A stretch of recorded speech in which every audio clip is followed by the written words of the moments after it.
आम सुंदरगढ़ जिलार ऑनलाइन तथा वर्चुअल शिक्षादान कार्यक्रम को नवम श्रेणी समस्त छात्र छात्री मानक मु स्वागत जनाऊँगी। मु आशीष कुमार प्रधान सरकारी उच्च विद्यालय उज्जलपुर ठारे स्नातक कला शिक्षक भाव में कार्यरत अच्छी। आज आम तुम इतिहास बहिर एक गुरुत्वपूर्ण प्रसंग विषय अध्ययन करवा। प्रसंगटी होची ओडिशार ऐतिह्य। यही प्रसंग विषय सविशेष ज्ञान अर्जन करने चलो आम स्मार्ट बोर्ड आड़ को अग्रसर हेबा। तो आज शिक्षादान प्रसंग रही ओडिशार ऐतिह्य।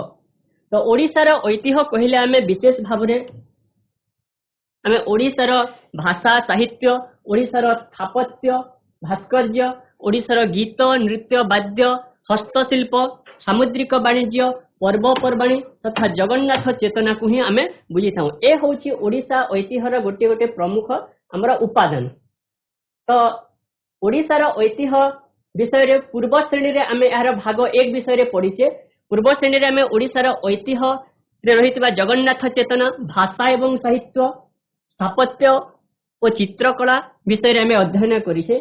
आज आमे विशेष भाव में ओडिशार ऐतिह्य प्रसंगर गीत नृत्य एवं वाद्य या सहित हस्तशिल्प, सामुद्रिक वाणिज्य एवं पर्वपर्वाणी संबंध में आलोचना करिबा।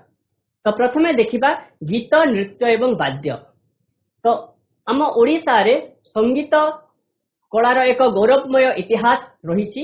गीत नृत्य एवं वाद्य ये तीनोटी उपादान आमर मिश्रण को कहा जाए संगीत कला। तो बहु प्राचीन कालरू ओडिशा रे ए संगीत कला बा संगीत जो गीत नृत्य वाद्य बोली कहूचु ए संगीत कलार विकास लाभ करिथिला। ओडिशार प्राचीन मंदिर गात्र रे विभिन्न खोदित होइथिबा विभिन्न गायन वादन एवं नर्तकी मानकर चित्र एही सबुथिरु ओडिशार संगीत कलार परिचय मिलिथाय।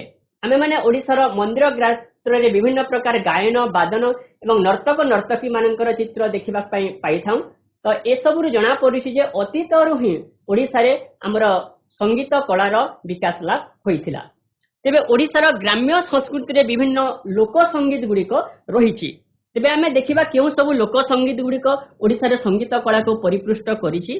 तो आमे जदि लोक संगीत कथा देखिबा ताहले ओडिशा रे रहिछि चंपू, छांद, चौतीसा, कोइली गीत, जणाण, भजन। तो एई सब लोक संगीत गुड़िक ओडिशार संगीत कला को मध्य हमर परिपृष्ट करिछि। एवं जयदेव द्वारा रचित गीत गोविंद एवं सालबेग द्वारा विभिन्न सृष्टि होइतिबा भजन ओडिशार सर्वादृत भक्ति संगीत अटे। यदि आमे भक्ति संगीत कथा देखिबा तेबे सालबेगंकर भजन ए भक्ति संगीत को परिपुष्ट करिछि। या सहित जयदेव गीत गोविंद तुमे एठाने मने रखिबो गीत गोविंद रचना करिथिले जयदेव।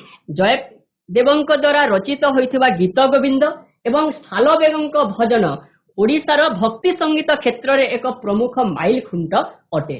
या सहित ओडिसी संगीतर मध्य एक स्वतंत्र ऐतिह्य रहिछि।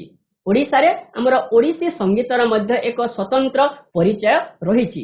तो वर्तमान आमे ओडिसी संगीत विषय रे किछिटा सम्यक ज्ञान अर्जन करिबा। ओडिसी संगीत ओडिशार एक स्वतंत्र परिचय बहन करिथाय। ओडिसी नृत्य होछि भारतर एक प्रधान शास्त्रीय नृत्य।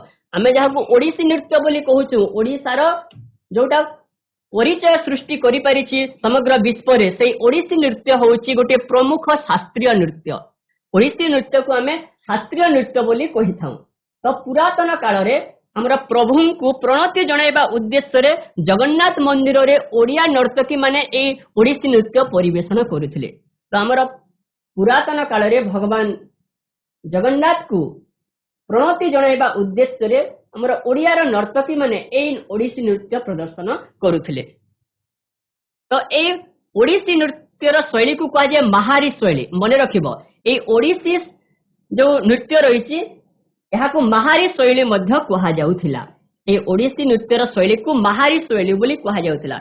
एहार कारण होइछि संगीतर ताल एवं राग सहित समन्वय रक्षा करी ए नृत्य परिवेषण करा जायथाय।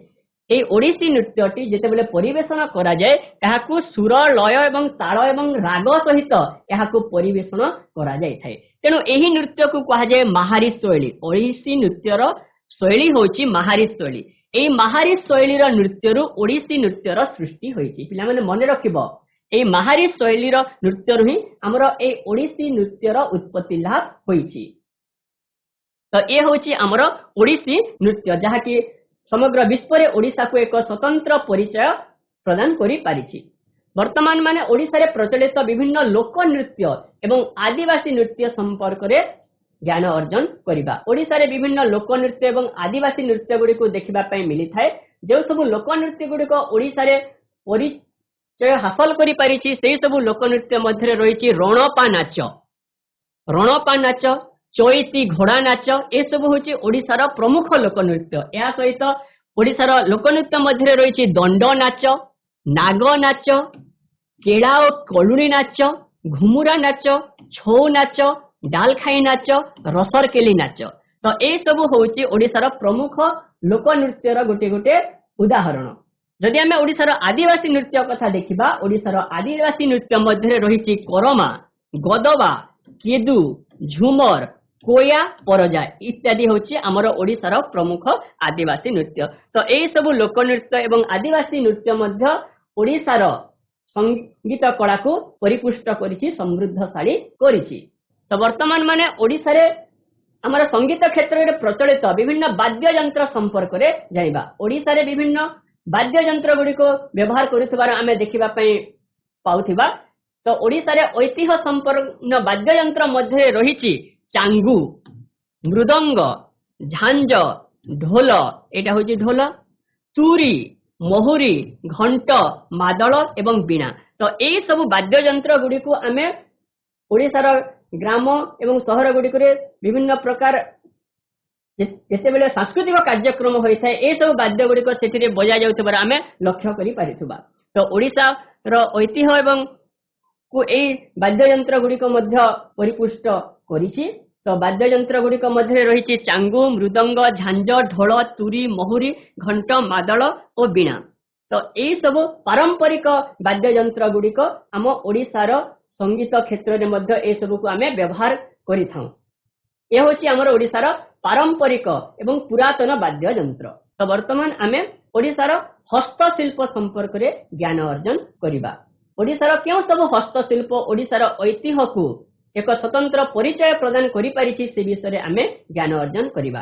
तो ओडिशा रे जो निजस्व हस्तशिल्प रहिछि ताहा भारतर विभिन्न अंचल रे एवं विश्व रे एक स्वतंत्र स्थान हासिल करिछि। ओडिशार एक निजर गोटे स्वतंत्र हस्तशिल्प रहिछि। तो हस्तशिल्प क्षेत्र रे हमर रंगीन चांदुआ तैयारी करिबा पई पिपिली, पुरी जिल्लार पिपिली प्रसिद्धि लाभ करिछि। एठारे केउ सब हस्तशिल्प क्षेत्र रे केउ सब स्थान विशेष भाबे ख्याति अर्जन करिछि से विषय रे आमे जानिबा।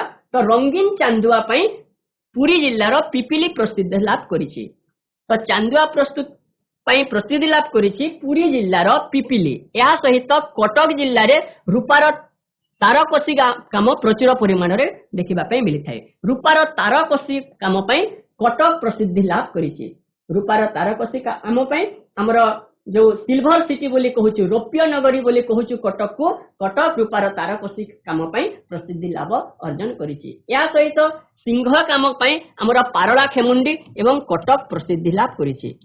सिंह रे विभिन्न प्रकार आमे पानिया विभिन्न प्रकार व्यवहार सामग्री आमे प्रस्तुत करिथाउ। तो सिंह काम पई हमर पारला खेमुंडी एवं कटक प्रसिद्धि लाभ करिछि।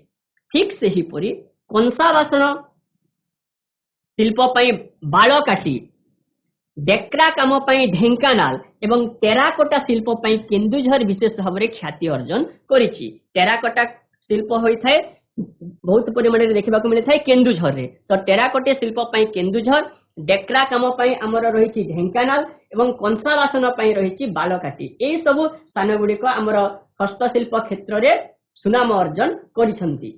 ठीक सेही परि बयन शिल्प मध्य ओडिशार ऐतिह्य को परिपुष्ट करिछि।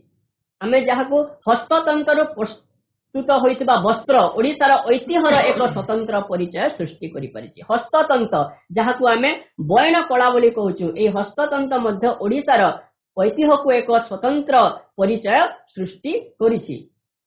तो पोसापाली साड़ी पाई प्रसिद्धि लाभ अर्जन करिछि संबलपुर एवं बलांगीर। मने रखिबो हमर पश्चिम ओडिशार संबलपुर एवं बलांगीर पोसापाली साड़ी पाई विशेष ख्याति अर्जन करिछि। पोसापाली साड़ी पाई सुनाम अर्जन करिछि संबलपुर एवं बलांगीर। ठीक सेहीपरि सोनपुर ठारे सुना सूता एवं जरी कारुकार्य खचित साड़ी प्रस्तुत करा जाय थाए। सुना सूता एवं जरी कारुकार्य खचित साड़ी पई प्रसिद्धि अर्जन करिछि सोनपुर। ठीक सेहीपरि बोमकाई पाट पई संबलपुर, बलांगीर, बरगड़ एवं सोनपुर प्रसिद्ध अटंती। संबलपुर, बलांगीर, बरगड़, सोनपुर रे बोमकाई पाट तैयारी करा जाय थाए।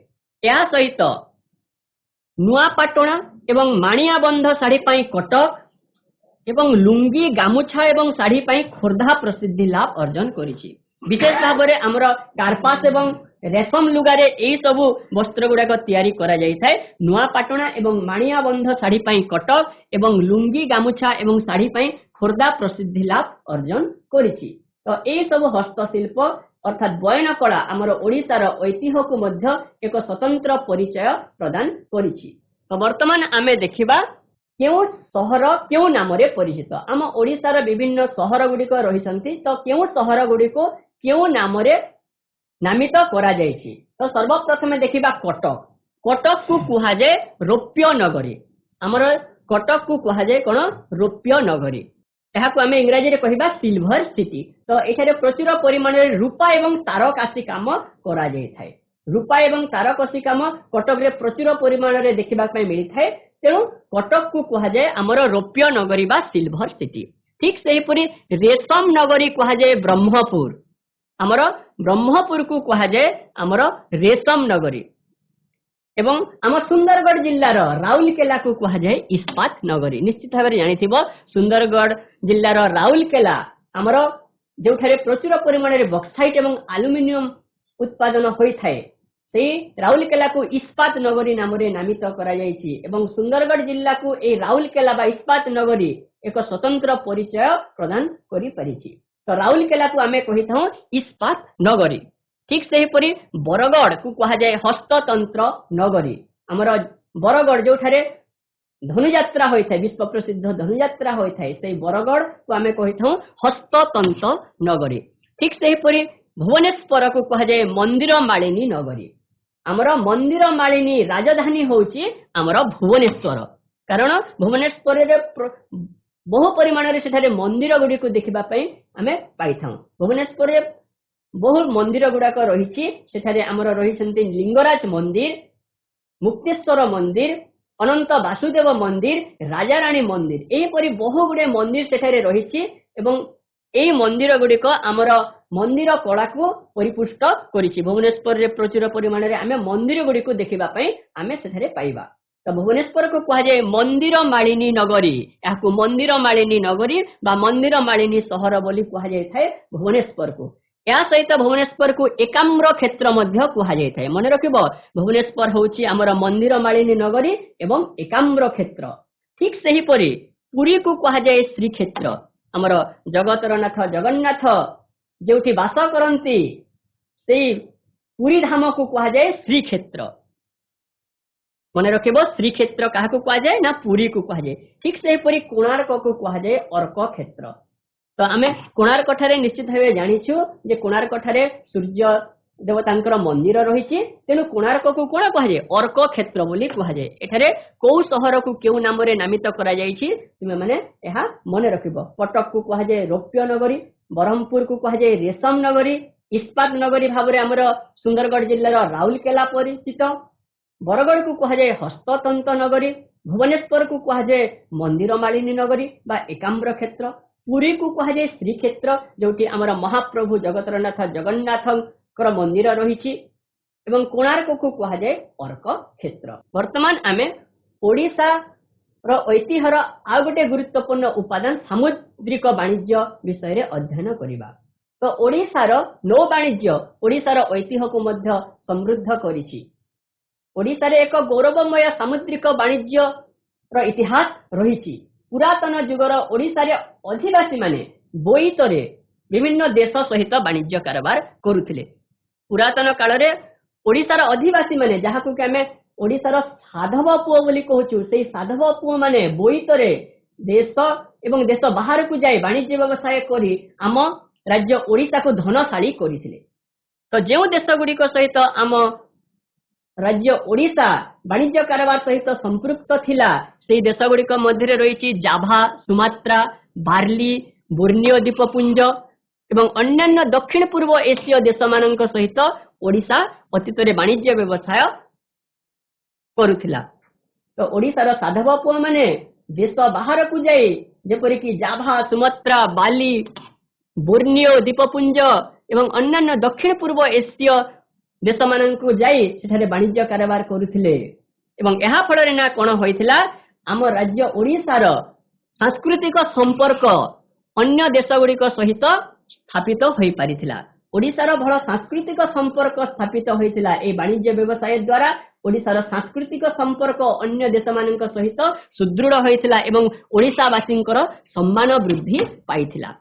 या सहित आमर ओडिशार साधव पुओ माने विभिन्न कृषिजात द्रव्य मसला हस्तशिल्प हस्ततंत्र प्रस्तुत सामग्री गुड़ी को समुद्र पार होई बाहर देश में बिक्री करुथिले एवं प्रचुर धन संपत्ति आनी ओडिशा को धनशाली करिथिले। ओडिशार आर्थिक विकास रे सहायक होइथिले ओडिशार साधव पुओ माने सेमाने वाणिज्य कारबार करी ओडिशा को धनशाली करिथिले। एवं सेही समय रे कोन थिला ओडिशार प्रमुख बंदर गुड़िक मध्य रही ताम्रलिपि ये सब बंदर गुड़िक माध्यम ओडिशार साधव पुआ माने वाणिज्य व्यवसाय करुथिले। तो से प्रधान बंदर गुड़िक मध्य रही ताम्रलिपि पालोर दंतपुरा पिथुंड एवं चिलितालो यही सब बंदर गुड़िक माध्यम ओडिशार साधव पुआ माने वाणिज्य व्यवसाय करी ओडिशा को धनशाली करिथिले। तो ये होची हमर सामुद्रिक वाणिज्य। तो आमे कहि परिबा जे ओडिशार सामुद्रिक वाणिज्य एवं नौ वाणिज्य ओडिशार ऐतिह्य को निश्चित भाव में समृद्धशाली करिछि एथिरे तिले मात्र संदेह नहीं। तो वर्तमान आमे ओडिशार पर्वपर्वाणी विषय रे आमे आलोचना करिबा। निश्चित भाव में ओडिशार ऐतिह्यर एक गुरुत्वपूर्ण उपादान होउछि ओडिशार पर्वपर्वाणी। एई पर्वपर्वाणी द्वारा ओडिशार कला संस्कृति परंपरा जुग जुग को एवं काल काल को बंची रहिछि। तो ओडिशार ऐतिह्यर आउ गोटे गुरुत्वपूर्ण उपादान होउछि हमर पर्वपर्वाणी। ओडिशारे गोटे प्रवाद अछि गोटे कथा अछि जेठारे कोन 12 मासरे 13 पर्व पालन करा जाय। ओडिशारे 12 मासरे 13 पर्व पालन करा जायथे। तो आमे कहि परिबा ओडिशा होछि कला संस्कृति एवं पर्वपर्वाणीर माटी जेठारे 12 मासरे 13 पर्व पालन करा जायथाय। एवं वर्तमान आमे देखिबा ए सब जो 12 मास रहिछि ए 12 मास गुड़िक क्यों सब पर्व आमे पालन करिथाउ। ओडिशारे जो 12टी मास रहिछि सेई 12 मासरे आमे क्यों सब पर्व पालन करिथाउ। प्रथमे देखिबा वैशाख मास। वैशाख मासरे आमर होइथाय पोणा संक्रांति अक्षय तृतीया चंदन यात्रा। आमे वैशाख मासरे पालन करिथिबा पर्व गुड़िक मध्य रहिछि पोणा संक्रांति अक्षय तृतीया एवं चंदन यात्रा। तो ए सब पर्व गुड़िक आमे वैशाख मासरे ही पालन करिथाउ। तो माने जानिथिबो जे पोणा संक्रांति जहाकू आमे विषुव संक्रांति बोली कहिथाउ सेई पोणा संक्रांति बा विषुव संक्रांति होछि आम ओडिशार नववर्ष। आम प्रकृत रे हमर नववर्ष होछि विषुव संक्रांति जहाकू कि आमे आम निजर आम ओडिशार नववर्ष बोली कहिथाउ। आमे किंतु आमे प्रति वर्ष जनवरी 1 तारिख को आमे नुआ वर्ष रूपे पालन करिथाउ। आमे हमर सांग साथी परिजन माननकु आमे हैप्पी न्यू ईयर ग्रीटिंग्स पठाई थाउ जनवरी 1 तारिख रे। किंतु हमर कला संस्कृति परंपरा एवं ओडिशार माटी कहूछि जे विषुव संक्रांति होछि आम ओडिशार नववर्ष। या सहित वैशाख मासरे आमे पालन करिथाउ अक्षय तृतीया पर्व। तो ए अक्षय तृतीया पर्व दिन कोन होइथाय हमर जगन्नाथ बलभद्र सुभद्रांको पई जो रथ यात्रा होइथाय सेही रथ यात्रा तयारी कार्य आरंभ होइथाय ए अक्षय तृतीया दिन। और ये अक्षय तृतीया दिन ही आमर कृषक भाई कौन करिथाय आमर माटी देवता को पूजा करी तार चाष कार्यर शुभारंभ करिथाय ए अक्षय तृतीया दिन। ए अक्षय तृतीया दिन कौन होइथाय महाप्रभुंकर रथ निर्माण कार्य होइथाय एवं कृषक मध्य एही दिन कौन करिथाय माटी मां को पूजा करी तार चाष कार्यर शुभारंभ करिथाय। एवं ज्येष्ठ मासरे आमे देखिबा केन सब पर्व आमे पालन करिथाउ। ज्येष्ठ मासरे आमर होइथाय सावित्री व्रत। ज्येष्ठ मासरे आमर होइथाय सावित्री व्रत शीतल षष्ठी एवं स्नान यात्रा। सावित्री व्रत विषय निश्चित भावे तुम माने सुनिथिबो जे आम देश रे नर नारी माने ସେମାନଙ୍କର ସ୍ୱାମୀଙ୍କର ମଙ୍ଗଳ କାମନା କରି ସେମାନଙ୍କର ଦୀର୍ଘାୟୁ କାମନା କରି ଏହି ସାବିତ୍ରୀ ବ୍ରତ ପାଳନ କରିଥାନ୍ତି। ଏହା ସହିତ ଜ୍ୟେଷ୍ଠ ମାସରେ ହୋଇଥାଏ ଶୀତଳ ଷଷ୍ଠୀ ପର୍ବ। ଶୀତଳ ଷଷ୍ଠୀ ପର୍ବ ପାଇଁ ଆମର ପଡ଼ୋଶୀ ଜିଲ୍ଲା ସମ୍ବଲପୁର ନିଶ୍ଚିତ ଭାବେ ପ୍ରସିଦ୍ଧି ଲାଭ ଅର୍ଜନ କରିଛି। ତୁମେ ନିଶ୍ଚିତ ଭାବରେ ଜାଣିଥିବ ଯେ ଏହି ଶୀତଳ ଷଷ୍ଠୀ ପର୍ବରେ କ'ଣ ହୋଇଥାଏ, ଶିବ ପାର୍ବତୀଙ୍କର ବିବାହ ହୋଇଥାଏ। ଏହି ଶୀତଳ ଷଷ୍ଠୀ ପର୍ବରେ କ'ଣ ହୋଇଥାଏ, ଶିବ ପାର୍ବତୀଙ୍କର ବିବାହ ହୋଇଥାଏ ଏବଂ ଏହି ପର୍ବକୁ ଆମେ ଶୀତଳ ଷଷ୍ଠୀ ବୋଲି କହିଥାଉ। ଆମ ପଡ଼ୋଶୀ ଜିଲ୍ଲା ସୁନ୍ଦର ସମ୍ବଲପୁର ଏହି ଶୀତଳ ଷଷ୍ଠୀ ଯାତ୍ରା ପାଇଁ ବିଶେଷ ଖ୍ୟାତି ଅର୍ଜନ କରିଛି। ଏହା ସହିତ ଜ୍ୟେଷ୍ଠ ମାସରେ ସ୍ନାନ ଯାତ୍ରା ମଧ୍ୟ ହୋଇଥାଏ। ଭଗବାନଙ୍କର ସ୍ନାନ ଯାତ୍ରା ମଧ୍ୟ ଏଠାରେ ହୋଇଥାଏ। ମହାପ୍ରଭୁ ଶ୍ରୀ ଜଗନ୍ନାଥଙ୍କର ସ୍ନାନ ଯାତ୍ରା ମଧ୍ୟ ଅନୁଷ୍ଠିତ ହୋଇଥାଏ ଏହି ଜ୍ୟେଷ୍ଠ ମାସରେ।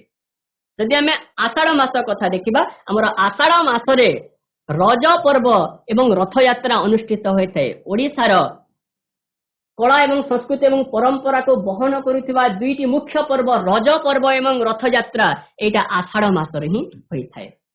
ରଜ ପର୍ବରେ ଦୋଳି ଖେଳନ୍ତି ଆମର ମହିଳାମାନେ, ନାରୀମାନେ, ଝିଅମାନେ ଏହି ପର୍ବରେ ଦୋଳି ଖେଳନ୍ତି ରଜ ପର୍ବରେ। ଏହା ସହିତ ମହାପ୍ରଭୁ ଜଗନ୍ନାଥଙ୍କର ରଥଯାତ୍ରା ପର୍ବ ଅନୁଷ୍ଠିତ ହୋଇଥାଏ। ଓଡ଼ିଶାର ଶ୍ରୀକ୍ଷେତ୍ର କୁହାଯାଇଥିବା ପୁରୀ ବିଶ୍ୱ ପ୍ରସିଦ୍ଧ ରଥଯାତ୍ରା ଆୟୋଜନ କରିବା ପାଇଁ ପ୍ରସିଦ୍ଧି ଲାଭ ଅର୍ଜନ କରିଛି। ଏହା ସହିତ ଓଡ଼ିଶାର ବିଭିନ୍ନ ପୁରପଲ୍ଲୀରେ ଏହି ରଥଯାତ୍ରା ପର୍ବ ମହା ଆଡ଼ମ୍ବରରେ ପାଳନ କରାଯାଇଥାଏ। ଏହି ରଥଯାତ୍ରା ଦିନ ମହାପ୍ରଭୁ ଜଗନ୍ନାଥ, ବଳଭଦ୍ର ଏବଂ ସୁଭଦ୍ରାଙ୍କୁ ରଥରେ ବସାଇ ସେମାନଙ୍କୁ ମାଉସୀ ଘରକୁ ନିଆଯାଇଥାଏ।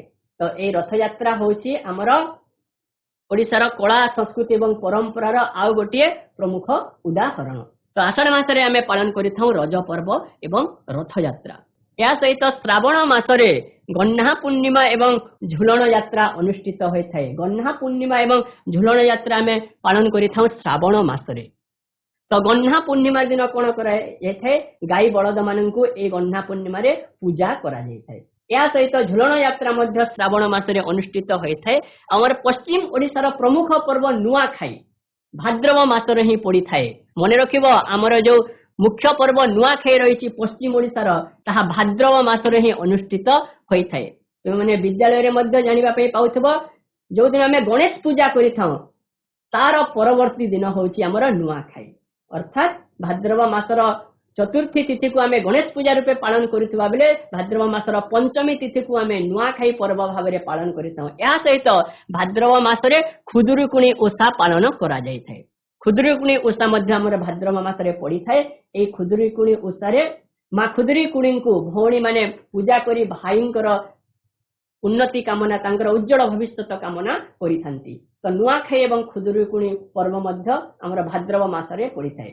ଏହା ସହିତ ଆଶ୍ୱିନ ମାସରେ ଆମର କୁମାର ପୂର୍ଣ୍ଣିମା ଏବଂ ମହାଳୟ ପର୍ବ ପାଳନ କରାଯାଇଥାଏ। ମହାଳୟ ଏବଂ କୁମାର ପୂର୍ଣ୍ଣିମା ପର୍ବ ଆମର ଆଶ୍ୱିନ ମାସରେ ପାଳନ କରାଯାଇଥାଏ। କାର୍ତ୍ତିକ ମାସରେ ଆମର ବଡ଼ ଓଷା ଏବଂ କାର୍ତ୍ତିକ ପୂର୍ଣ୍ଣିମା ପର୍ବ ପଡ଼ିଥାଏ।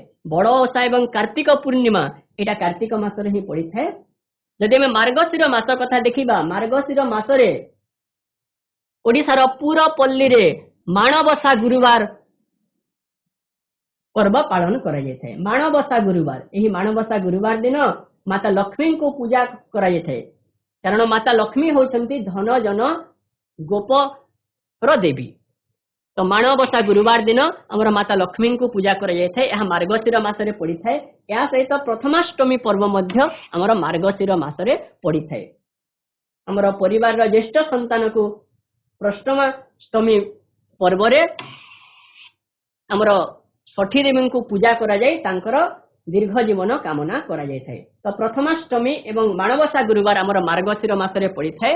ଏବଂ ପୌଷ ମାସରେ ଆମର ପଡ଼ିଥାଏ ଶାମ୍ବ ଦଶମୀ ଏବଂ ଧନୁଯାତ୍ରା। ନିଶ୍ଚିତ ଭାବରେ ତୁମେମାନେ ଜାଣିଥିବ, ନିକଟ ଅତୀତରେ ଧନୁଯାତ୍ରା ପର୍ବ ପାଳନ କରାଯାଇଛି ଆମର ବରଗଡ଼ ଜିଲ୍ଲାରେ। ଆମର ପଶ୍ଚିମ ଓଡ଼ିଶାର ବରଗଡ଼ ଜିଲ୍ଲା ଧନୁଯାତ୍ରା ପର୍ବ ପାଇଁ ବିଶେଷ ଖ୍ୟାତି ଅର୍ଜନ କରିଛି।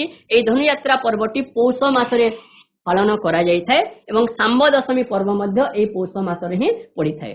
ଯଦି ଆମେ ମାଘ ମାସ କଥା ଦେଖିବା, ମାଘ ମାସରେ ମକର ସଂକ୍ରାନ୍ତି ପର୍ବ ପାଳନ କରାଯାଇଥାଏ ଏବଂ ଚନ୍ଦ୍ରଭାଗା ସ୍ନାନ ଆଦି ପର୍ବ ମଧ୍ୟ ଏହି ମାଘ ମାସରେ ହିଁ ପଡ଼ିଥାଏ।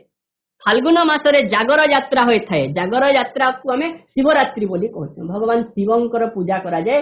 ଭଗବାନ ଶିବଙ୍କର ଭକ୍ତ ପ୍ରେମ प्रेमी बंधु माने ए जागर यात्रा रे उजागर रही भगवान शिवंकर आराधना करती तो फाल्गुन मासरे आमर जागर यात्रा बा शिवरात्रि पालन करा जाय थाए एवं अशोकाष्टमी पालन करा जाय थाए चैत्र मासरे मन रखिबो चैत्र मासरे अशोकाष्टमी पर्व पड़ी थाए तो ए सब पर्व गुडी को आमे विभिन्न मासरे पालन करि थाउ तो ए सब पर्व गुडी को आमर ओडिसार कला संस्कृति परंपरा को जुग जुग पर्यंत काल काल पर्यंत बंचाई रखिछंती वर्तमान आमे ए ओडिसार ऐतिह्य प्रसंग उपरे आधारित केतेक बहु विकल्प उत्तरमूलक प्रश्नोत्तर विषय रे आमे आलोचना करिबा तो तुम मानक पई रहिछि प्रथम प्रश्न जे केउ नृत्य शैली रु ओडिसी नृत्यर सृष्टि होईछि तुम मानक पई रहिछि प्रथम प्रश्न जे केउ नृत्य शैली रु ओडिसी नृत्यर सृष्टि होईछि तो एठारे म कहि रखिबा पई चाहिबी ऑप्शन ए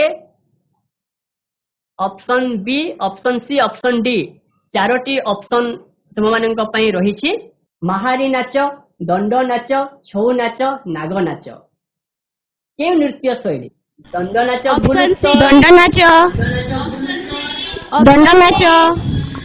दंड नाच भूल उत्तर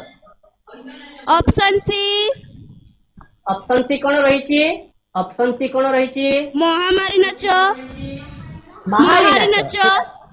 सेटा होछि महारी नाच हमर महारी नाच रु हमर ओडिसी नृत्यर सृष्टि होईछि ऑप्शन सी होछि यार सठिक उत्तर ऑप्शन सी होछि यार सठिक उत्तर हमर महारी नाच रु हमर ओडिसी नृत्यर सृष्टि होईछि तो ओडिसी नृत्यर शैली को आ मध्य महारी शैली बोली कहा जाय महारी शैली बोली याको मध्य कहा जाय मने रखिबा हमर ओडिसी नृत्य महारी शैली रु सृष्टि होईछि याको महारी नाच मध्य याको कहा जाय तो तुम मानक पई रहिछि द्वितीय प्रश्न केउ पर्व रे श्री जगन्नाथ बलभद्र और सुभद्रांक तीन रथर निर्माण कार्यर शुभारंभ होई षष्ठी अक्षय तृतीया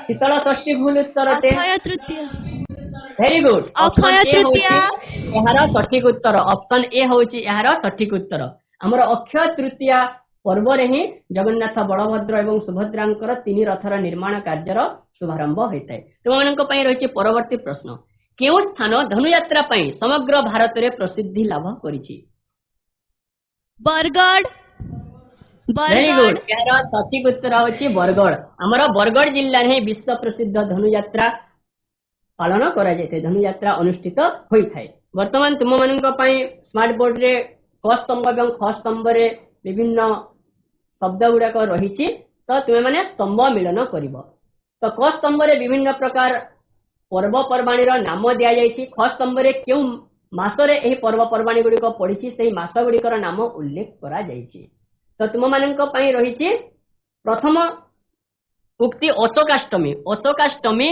केउ मासरे पालन करा जाय थाए अशोकाष्टमी